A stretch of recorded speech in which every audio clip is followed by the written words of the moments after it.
تعرفوا إن في كلام كتير بنسمعه من الكبار بيبقى عامل زي الفزورة أو ممكن كمان يبقى فيلم رعب؟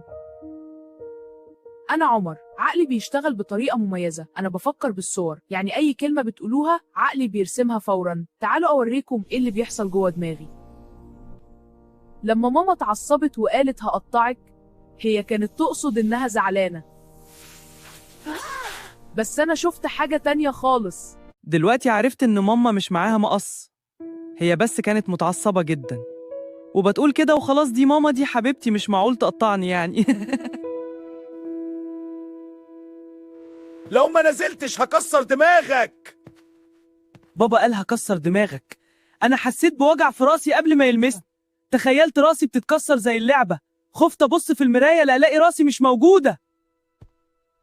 بابا حبيبي وخايف عليا أقع أو أتأذي. قالت لي النهارده انها هتطلع عيني عشان نسيت كتاب التقييمات. لا خلاص اكيد متقصداش حرفيا، يعني تطلع عيني ازاي بس؟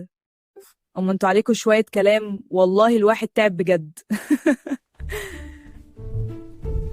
لازم لف ودوران كده، زيرو وضوح. ما هو يا اما اكبر دماغي من كلامكم المرعب ده، او تتكلموا انتوا كلام منطقي وبلاش مبالغة. ابعتوا لنا في الكومنتات نكمل في سلسلة فهم وراء المعنى ولا لا، وايه اغرب كلمة سمعتوها.